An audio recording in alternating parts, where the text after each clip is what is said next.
You're assigned to kill the quarterback. Hit the tight end so hard his girlfriend dies. Kill everybody. You know, when we play that sound effect, we're going to be talking about some defense. This is Tim. This is your Giant Straight Talk, powered by Online Big Blue LLC. We got a lot to talk about today. We're also going to be out on the game on Friday. Can't wait for that. That's going to be a lot of fun, bringing some subscribers, bringing some friends. We're going to be hanging out in the coaches club. We're going to be hanging on the field. So if you see us, say hello. We don't bite.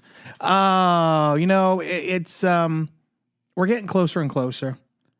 You see things in the press. You see things that what the Giants are going to do and what the Giants may not do, and what the Giants are going to be doing with some of their players. There's some experimentation on the defense, and one of those players that's going to be experimented with is going to be Adoree Jackson, about potentially moving him into the slot. Have him play a little bit more all over the field, and go with some of the young guns as Mr. Hawkins and Mr. Banks on the outside, with that veteran presence of Adoree Jackson in the slot. Slot going to happen, guys. I don't see it happening. I see maybe a couple plays a game, but you are not going to go up against Dallas. You're not going to go up against some of these NFC East opponents. You're not going to go up against this schedule, and you are going to take your best cover corner and Adoree Jackson on the outside and put him in the slot. He may mirror or trail the best wide receiver on the opponent's team, and then he might go in the slot if that player goes into the slot. But I cannot see Wink and his attacking style defense relying on two rookie corners, no matter how well they're playing in camp, and sit there and think in the first 6-7 weeks of the season they are going to be a matchup for some of these opponents. Sorry. I could be totally wrong, but I just don't see it. You have enough problems right now on the outside that, you're going to rely on. And like I said, Hawkins has looked good. Banks has looked good, but those were against the second teamers and Home Depots. We need to get them up against some real competition, some real game action. And I can't see Wink turning around and saying, hey, listen, Dora, you're my best cover guy. I'm paying you all this cash, or I should say the Giants and Shane are paying, well, technically Gettleman are paying you all this cash. Go cover the guy in the slot. Sometimes people do things in camp just as an experiment, just to see how things will play out, just to see how things would work out. And I'm not saying it's not going to be used in the game time situation, but if you sit there and you think that Adoree Jackson is going to play the majority of his time as slot corner, it's not going to happen. Like I said, it's slot going to happen, guys. Sometimes you throw a little bit of a wrinkle out there for people to look at, while you're in training camp, Bill Parcells was a big proponent of that, kind of a false flag initiative. Hey, like what we're going to do here, like we're going to do here, like we're going to do that. And then you never do it. Then you never do it whatsoever. I keep thinking about the Giants linebacking core.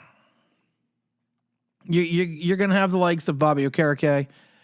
You could have either McFadden or Beavers out there. You can look at some, you could probably put Azeez Ojulari. It looks like he's going to be out there. Same with Kayvon Thibodeau. But I have some concerns.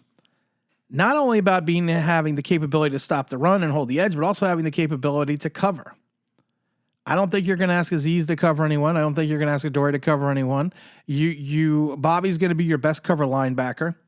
We're not exactly sure what Darren Beavers or McFadden, what they're going to be like.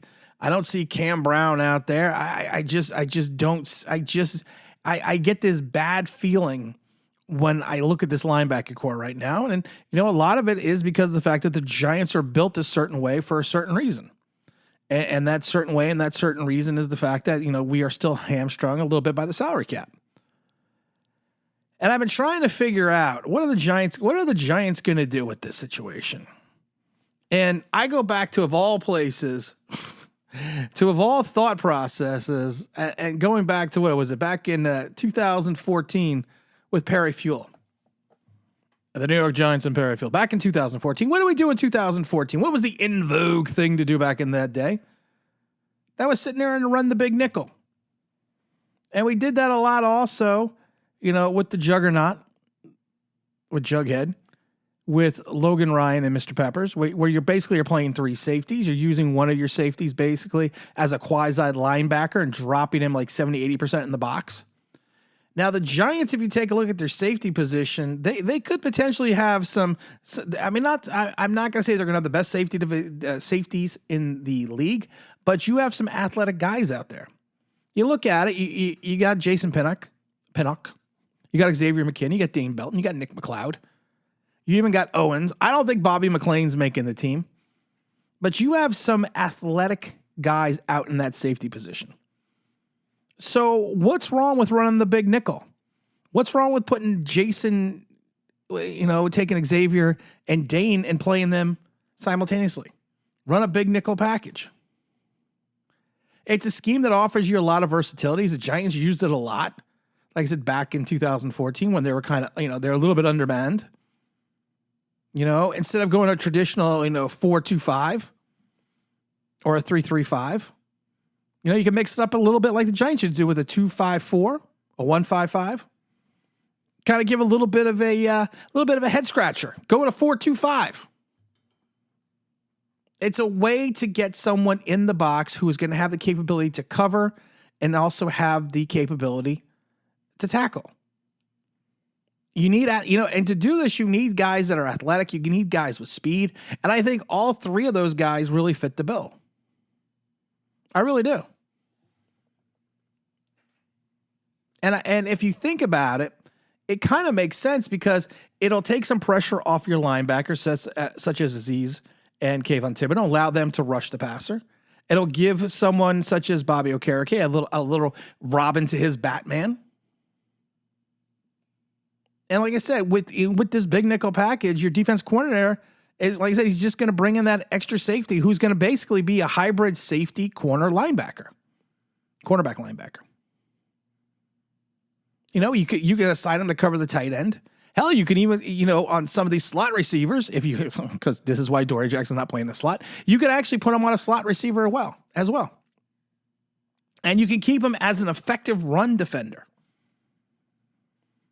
For all this to happen, though, the people in your defensive backfield, in your safety room, have to be athletic enough, strong enough, and fast enough. And I kind of think you have that. You really do have that with Jason Pinnock, Dane Belton, Xavier McKinney, Nick McLeod. And like I said, I even like Owens. So if you're going to go 5 safeties, why not? Why not take some pressure off your linebacking core? Why not allow your 2 best players who are listed as linebackers, or potentially probably are better off at defensive end positions, and Kayvon Thibodeaux and Xavier McKinney, Kayvon Thibodeaux and Azeez Ojulari, to rush the passer? Give them that option. And then at the end of the day, you're adding that extra safety. If you want to have Jackson, Banks, Holmes, and Hawkins out there, or even Cordell Flott, you have the ability now to cover the tight end, to cover the running back, and potentially have an additional run stopper who really fits that capability. We did it. They did it in some regards in perfection that first season with Joe Judge, with Logan Ryan and Peppers. They played, like I said, something like 70-80% of their plays were in the box. They were athletic enough, they were strong enough, they were fast enough. It's just a thought process. I think it's a good thought process. But you know what? We're going to see what happens against the vaunted Carolina Panthers. Vaunted. Don't forget, like I said, we are going to be out there on Friday. We're going to get out there early. We're going to be headed out to the Coaches Club. Probably about 5 o'clock. Game time is at kickoff. It's interesting. The parking lot opens up on Friday at 2. So if you're heading out to the game, you're going to do some tailgating. Then 2 o'clock is the earliest time you can get out there. Hope to see a couple people out there. It was a lot of fun last year, meeting a bunch of people. So, and you know what? Until then, this is Tim. This is New York Giants Straight Talk. Don't forget to like. Don't forget to subscribe. Don't forget to ring that bell because you know what that means. Also.